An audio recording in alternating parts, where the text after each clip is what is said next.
English highway YouTube channel में आपका स्वागत है। इस वीडियो लेक्चर में हम डिस्कस करने वाले हैं वर्ब्स के बारे में।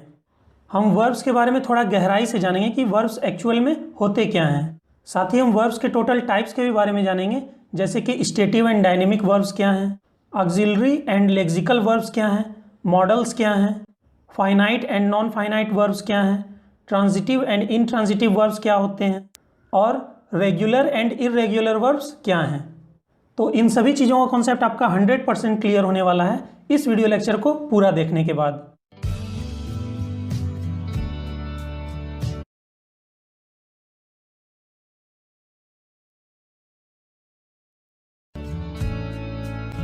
तो चलिए सबसे पहले हम लोग वर्ब के डेफिनेशन को देख लेते हैं।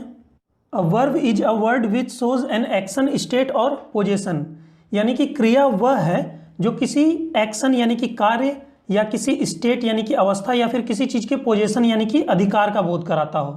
एग्जाम्पल के तौर पर विराट प्लेज क्रिकेट।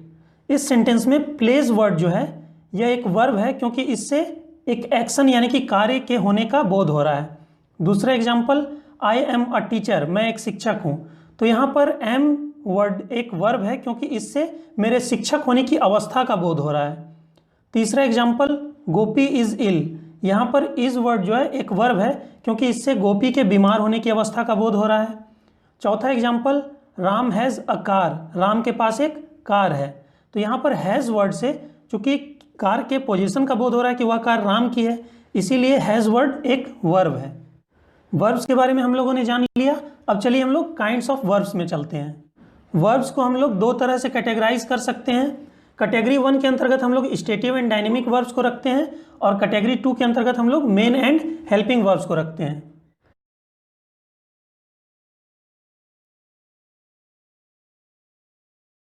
हैं। तो चलिए सबसे पहले हम लोग कैटेगरी 1 को देख लेते हैं। The verb which shows a state और position is called a stative verb and the verb which shows a physical action is called a dynamic और एक्शन वर्ब। यानी कि वैसे वर्ब जिससे किसी चीज़ के स्टेट या फिर पोजीशन यानी कि अवस्था या फिर अधिकार का बोध हो, उन्हें हम लोग स्टेटिव वर्ब के अंतर्गत रखते हैं। और वैसे वर्ब्स जिससे किसी चीज़ के फिजिकल एक्शन का बोध होता हो, उसे हम लोग डायनेमिक या फिर एक्शन वर्ब के अंतर्गत रखते हैं। एग्जाम्पल के तौर पर आई एम अ टीचर। इस सेंटेंस में एम वर्ब जो है एक स्टेटिव वर्ब है, क्योंकि इससे एक स्टेट का बोध हो रहा है, एक अवस्था का बोध हो रहा है। दूसरा एग्जाम्पल, गोपी इज इल। यहाँ पर भी इज वर्ड जो है एक स्टेटिव वर्ब है, क्योंकि इससे भी गोपी के बीमार होने की अवस्था का बोध हो रहा है। लेकिन आई प्ले क्रिकेट, यहाँ पर प्ले वर्ब जो है एक डायनेमिक वर्ब है, क्योंकि इससे क्रिकेट खेलने का बोध हो रहा है, जिसमें एक फिजिकल एक्शन निहित है। सी इज कुकिंग, यहाँ पर भी कुकिंग वर्ड जो है एक डायनेमिक वर्ब है। आई लाइक चॉकलेट, मुझे चॉकलेट पसंद है। तो क्या मैं कोई काम कर रहा हूँ, कोई फिजिकल एक्शन कर रहा हूँ? नहीं। तो लाइक वर्ड जो है एक स्टेटिव वर्ड।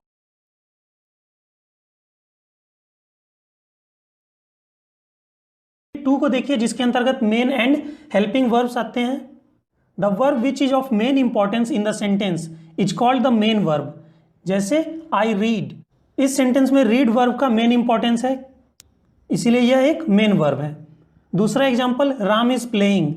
अब यहाँ पर इज और प्लेइंग दो वर्ब्स हैं, लेकिन प्लेइंग वर्ब का मेन इंपॉर्टेंस है, इसीलिए ये मेन वर्ब है।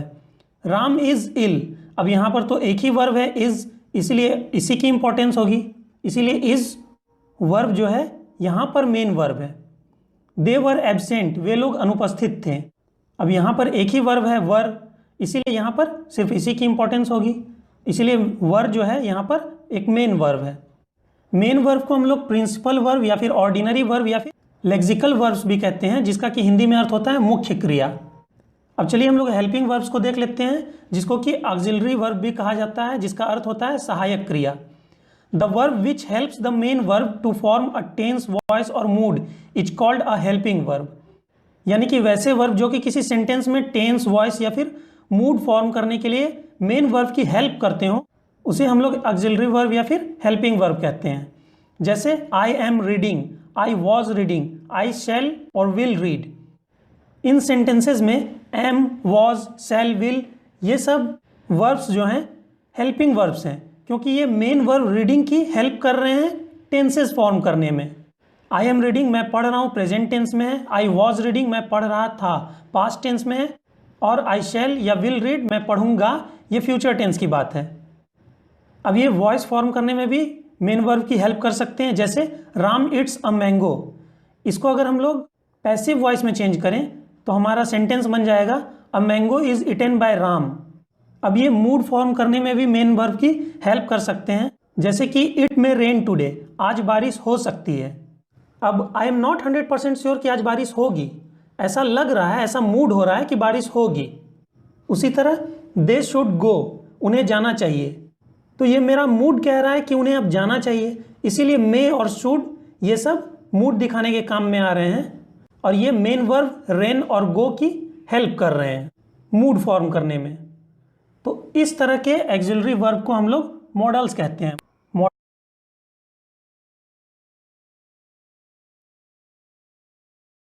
हम लोग मॉडल्स कहते हैं। मॉडल्स वर्ड मूड वर्ड से ही बना है। अब एक्सिलरी या हेल्पिंग वर्ब्स की कुल संख्या 28 है, जिनमें से पहले 15 प्राइमरी एक्सिलरीज कहलाते हैं और अगले 13 मॉडल एक्सिलरीज या फिर मॉडल्स कहलाते हैं। इनमें से be, being, been, is, am, are, was, were ये वर्ब टू बी के डिफरेंट फॉर्म्स हैं। हैव, हैज, हैड, हैविंग ये सब वर्ब टू हैव के डिफरेंट फॉर्म्स हैं, और डू, डज, डिड ये सब वर्ब टू डू के डिफरेंट फॉर्म्स हैं। मॉडल एक्सिलरीज या फिर मॉडल्स के अंतर्गत shall, will, can, may, should, would, could, might, must, ought to, use to, dare और नीड आते हैं। चूंकि ये किसी वर्ब के मूड बताने के काम में आते हैं, इसलिए इनको मॉडल्स कहा जाता है। मॉडल्स के बारे में डिटेल से जानने के लिए एक अलग वीडियो लेक्चर बनाई जाएगी, क्योंकि यह एक बहुत ही इंपॉर्टेंट टॉपिक है। अब यहाँ पर 3 बातें आपको ध्यान रखनी है। नोट 1, यदि किसी वाक्य में एक ही वर्ब है तो वह मेन वर्ब कहलाएगा। जैसे आई एम अ टीचर, इस सेंटेंस में एक ही वर्ब है एम, तो यह एक्सिलरी वर्ब नहीं बल्कि मेन वर्ब है। सी इज इल, यहाँ पर भी एक ही वर्ब है इज, इसलिए यह मेन वर्ब है, एक्सिलरी वर्ब नहीं है। अब आई हैव अ कार, यहाँ पर भी एक ही वर्ब हैव है, इसलिए यह भी एक मेन वर्ब है, एक्सिलरी या फिर हेल्पिंग वर्ब नहीं है। नोट,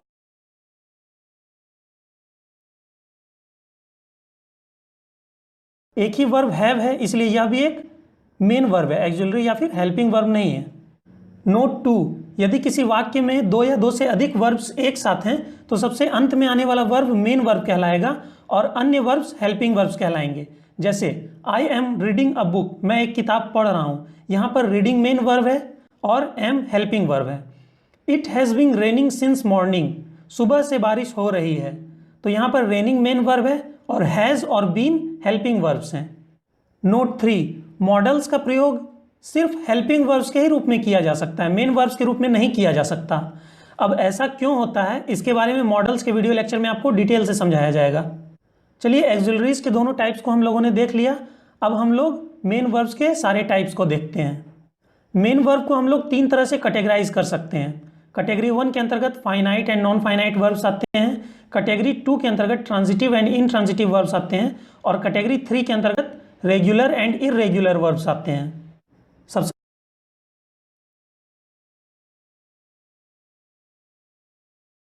सबसे पहले कैटेगरी 1 को देखिए। The verb which change its form according to the subject and the tense of the sentence is called a finite verb. यानी कि वैसे वर्ब्स जो कि सेंटेंस के सब्जेक्ट या फिर टेंस के अनुसार अपने फॉर्म को चेंज कर लेते हैं, अपने रूप को चेंज कर लेते हैं, वैसे वर्ब को हम लोग फाइनाइट वर्ब कहते हैं। एग्जाम्पल के तौर पर I play cricket, he plays cricket, he played cricket. अब यहाँ पे फर्स्ट और सेकेंड सेंटेंस में आप ध्यान दीजिएगा तो यहाँ पर आप पाइएगा कि सब्जेक्ट चेंज हो जाने के कारण वर्ब का भी फॉर्म चेंज हो गया है। जैसे सब्जेक्ट आई से ही हो गया है तो वर्ब भी प्ले से प्लेज हो गया है। और अगर सेकेंड और थर्ड सेंटेंसेस पर आप ध्यान दीजिएगा तो आप पाइएगा कि सब्जेक्ट तो वही है, लेकिन टेंस चेंज हो जाने के कारण वर्ब का फॉर्म चेंज हो गया है, प्लेज से प्लेड बन गया है। तो इस तरह के वर्ब को हम लोग फाइनाइट वर्ब कहते हैं।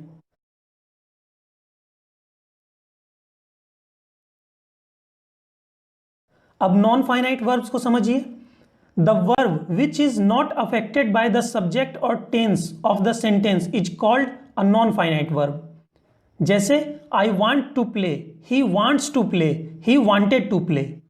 यहां पे आप देख सकते हैं कि तीनों सेंटेंसेस में चाहे सब्जेक्ट चेंज हो जाए या फिर टेंस चेंज हो जाए, वर्ब टू प्ले नहीं बदल रहा है। हालांकि वर्ब वांट बदलते जा रहा है, तो वांट वर्ब यहाँ पर एक फाइनाइट वर्ब है, लेकिन वर्ब टू प्ले एक नॉन फाइनाइट वर्ब है, और इस तरह के नॉन फाइनाइट वर्ब को हम लोग इन्फिनेटिव कहते हैं। इन्फिनेटिव का मतलब होता है सामान्य या साधारण, और यह वर्ब की बेस फॉर्म होती है। अब दूसरे तरह के एग्जाम्पल को देखिए, walking is an exercise, playing is good for health. यहाँ पर आप लोग ध्यान दीजिए कि वॉकिंग और प्लेइंग जो वर्ब्स हैं, इनका प्रयोग हम लोगों ने नाउन की तरह किया है। तो जब आईएनजी वर्ब नाउन की तरह कार्य करते हैं तो इनको हम लोग जेरंड कहते हैं, और ये भी नॉन फाइनाइट वर्ब के अंतर्गत आते हैं। जेरंड का हिंदी में अर्थ होता है क्रियावाचक संज्ञा, यानी कि वैसी क्रिया जो कि संज्ञा की तरह कार्य करती हो। अब एक और तरह के एग्जाम्पल को देखिए जिनको कि हम लोग पार्टिसिपल कहते हैं। I am playing, he was playing. यहाँ पर भी टेंसेज या सब्जेक्ट के बदलने से प्लेइंग वर्ब में कोई भी फर्क नहीं पड़ रहा है। तो इस तरह के आईएनजी फॉर्म वाले वर्ब को हम लोग प्रेजेंट पार्टिसिपल कहते हैं। अब एक और तरह के पार्टिसिपल को देखिए, there is a broken table in this room, there was a broken table in this room. इन दोनों सेंटेंसेस में भी आप देख सकते हैं टेंसेस चेंज हो गए हैं, लेकिन ब्रोकन जो वर्ब है वह सेम ही है। तो इस तरह के नॉन फाइनाइट वर्ब को हम लोग पास्ट पार्टिसिपल कहते हैं, और यह भी पार्टिसिपल के ही अंतर्गत आता है।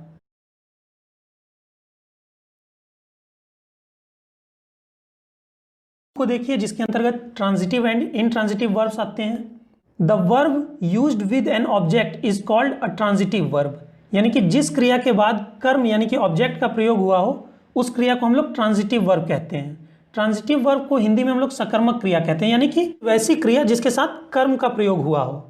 एग्जाम्पल के तौर पर ही इट्स राइस, यहाँ पर इट्स वर्ब जो है एक ट्रांजिटिव वर्ब है क्योंकि इसके बाद एक ऑब्जेक्ट राइस आया है। आई लव माई कंट्री, यहाँ पर लव वर्ब जो है एक ट्रांजिटिव वर्ब है क्योंकि इसके बाद एक ऑब्जेक्ट माई कंट्री आया है।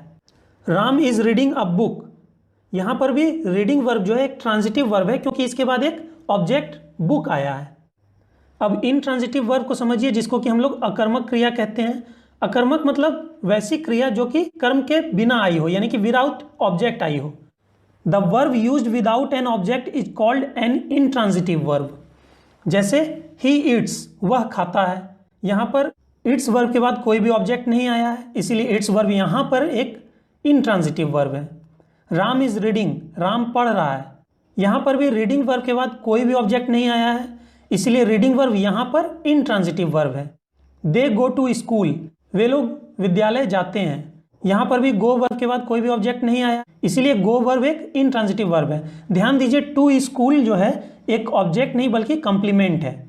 आई रन फास्ट, मैं तेज दौड़ता हूँ, यहाँ पे भी रन वर्ब के बाद कोई भी ऑब्जेक्ट नहीं आया है। फास्ट जो है एक एडवर्ब है, इसीलिए रन वर्ब यहाँ पर एक इनट्रांजिटिव वर्ब है। अब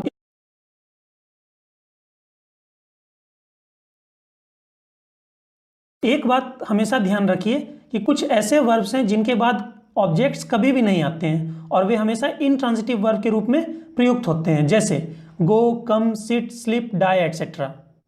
अब कैटेगरी नंबर 3 को देखिए जिसके अंतर्गत रेगुलर एंड इररेगुलर वर्ब्स आते हैं। रेगुलर वर्ब्स को हम लोग नियमित क्रिया कहते हैं।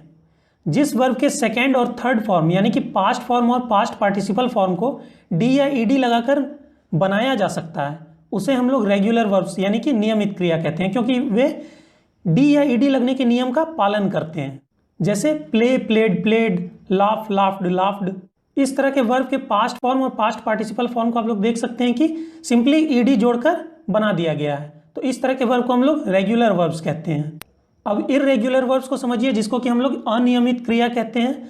जिस वर्ब के सेकेंड और थर्ड फॉर्म को डी या ईडी लगाकर नहीं बनाया जाता है उसे हम लोग इररेगुलर वर्ब्स कहते हैं। जैसे go, went, gone, eat, ate, eaten. यहाँ पर आप देख सकते हैं कि तीनों फॉर्म्स अलग हैं।